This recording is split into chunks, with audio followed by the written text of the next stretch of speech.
Nigerian delegation, led by Army Chief of Staff Christopher Musa, landed at around 11 a.m.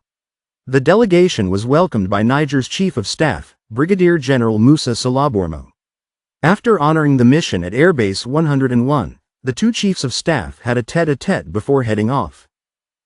At the Marcanti International Conference Center, where the two parties held a meeting, the Niger Chief of Staff, in his speech, welcomed this move by the Nigerian army. Although the two countries experienced a period of turbulence following ECOWAS's decision to conduct a military intervention in Niger, he also recalled the age-old ties between these two brotherly countries. Today's global and sub-regional geopolitical and security context requires us to further strengthen their relationship at every level. Indeed, as you already know, for over a decade, our sub-region is facing growing insecurity linked to terror. Greetings, families. Welcome back. Thank you so much for clicking on this video. I hope your day was good and everything is going on well in your life. This video, as you can tell, I've been waiting for it since yesterday, and now I've got it ready to share it with you. Wow, I'm sure there are a lot of things going on in your mind right now as you have listened to the few minutes or seconds of this video. Yes, Nigeria delegates were in Niger. I didn't hear anything apology, just like the Senegalese president did, about what happened. But if it just like everything was normal between Nigeria and Niger, which is good though, because friends, families fight, but then they come together. Some are saying it's good news, some are saying, well, they should be very, very careful. Please, let's listen to more. I'll be back. This challenge, which is becoming more and more prevalent in our sub-region, Niger is confronted with the destabilization of foreign forces through disinformation and subversive actions. The nature of the conflicts and the resilience of the groups associated with Balsan actions mean that we need to find lasting solutions and continually adapt to current and future threats. So we need to have a good grasp of the overall security situation, not only to deal effectively with the current security situation, but also to anticipate the major challenges ahead. I am convinced that this visit will create the conditions for a good understanding and will mark a major turning point in relations between our two armies and beyond, between the country. Niger and Nigeria share 1,500 kilometers of borders. Union thus opens the way to more effective joint solutions to the safety problem. After several hours of exchanges, this working meeting between the Nigerian armies culminated in a joint final communiqué signed by the two chiefs of staff, read out in English by the Nigerian side and in French by the Nigerian side, a meeting to deepen bilateral relations. Discussions focused on the deepening of fraternal bilateral relations between Niger and Nigeria, as well as on opportunities for strengthening security cooperation.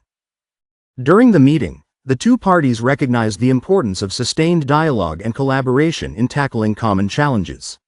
Safety is important, and strengthen the strategic partnership between Niger and Nigeria. Yes, finally, they came back to Niger to talk about security matters and whatever. You heard it all already. But what is going on in my mind, I know some of you it will be going on in your mind. We beg ECOWAS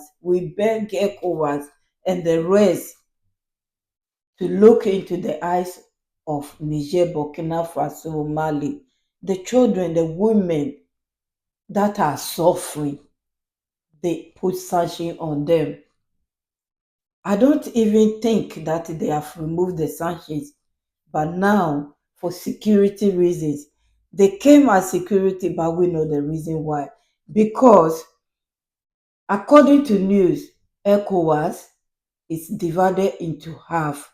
Mali, Niger, Burkina Faso, only these three countries takes half of ECOWAS out. How many countries are in ECOWAS? Because their land is big, the only disadvantage over there is the sea that they do not have. That's the only thing. So now they sit down and decide, no, we cannot move ahead because we are now half. It can't be possible. Military wise, it cannot be possible. A lot of things they cannot do without them. They are only three, but they can't do without them. Can you imagine if it's opposite? If Niger, Mali, Burkina Faso is only 1%, or let's say 10% of ECOWAS, can you believe what they would do? But they can't do it now. So now they are coming in the name of security. It's great. I'm not criticizing it. At the end of the day, we want Africa to unite at all costs, but not the cost that will pull us back to the so-called democracy that is not putting food on the table of our people, that is making our people hungry. No, not that one. And it was just a week or two that they were saying that democracy is what they believe, and those who do not have democracy, they cannot work with them. What is going on? Hello? Did you forget that? Did you forget that? Well, the reason why that they are there, they will, that's behind the closed door. That's the behind the closed door. And I was sitting here doing a video about Nana Akufo-Addo. I wanted to bring it out before this, but I said, let's take this out first, and then you understand more what is going on. My families,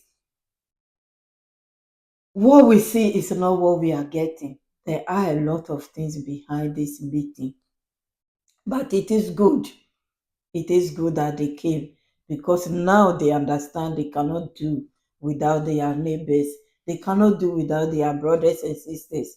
And so they have to come first. And it's good that they came first because at the end of the day, it was them that denounced these people like they don't exist because they are not democratic elected. That letterbox that they give to our people to put papers in it, that doesn't work.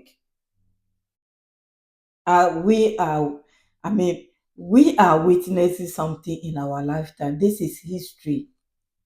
And this is one of the reasons why I support these people 100% because they are showing us the way right in front of us.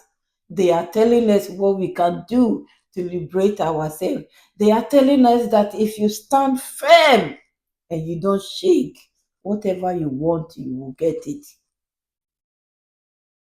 They now know that this is the way. But still, there's something pulling them. I can't be 100% sure about them. I'm sure they will all protect themselves. And I was watching them with the present exchange. I was thinking, that present, I will not put it close to where I will be talking about other things because you might not know what they will put attached to it that they will be listening.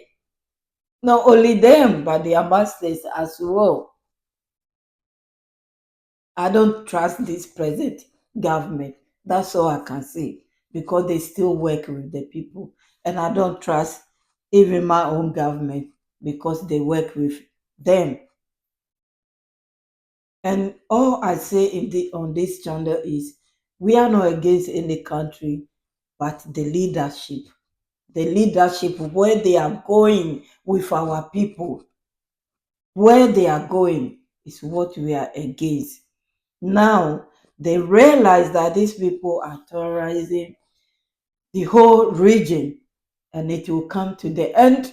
Nigeria one, they don't say it much, but I must say that if you listen to those in the country, some of the people, you will know that it's worse than what is going on in the Sahel. But then for them, they are used to it. Like he said, it's for decades that this is going on. And now, before they wake up and smell the coffee and say, enough is enough, let's join hands. They should have joined hands from the beginning. But it's not too late. So we welcome them. We'll be watching them. All of them will be watching them because I know there are others to follow up. We'll be watching them. Thank you, families. This video is almost long already. Take care. Please leave your comment. What do you think? What advice? If you are in the position of Niger, Mali, Burkina Faso. Yes, because they are one country. What will you countries. do?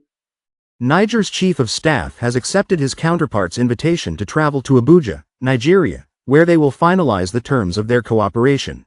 The two chiefs of staff also agreed to set up a consultative group composed of the two parties to discuss various issues of mutual interest, and to maintain a permanent dialogue between the two services. They agreed that the advisory groups should have common terms of reference to work out measures to strengthen bilateral relations, and finally, they agreed to meet at a later date to discuss the modalities of the resumption of bilateral cooperation in security matters, exchanges of presence between the two parties to materialize this excellent relationship between Niger and Nigeria who have now decided to work hand in hand to meet the various common challenges posed to them. Niger Army General will also be going to Nigeria. We are waiting to see, but he will be going as well to visit them to talk about security. If you are in their position, what will you do? Thank you. God bless you all. Have a great evening, good night, good morning, wherever you are, with what time you are watching. Thank you.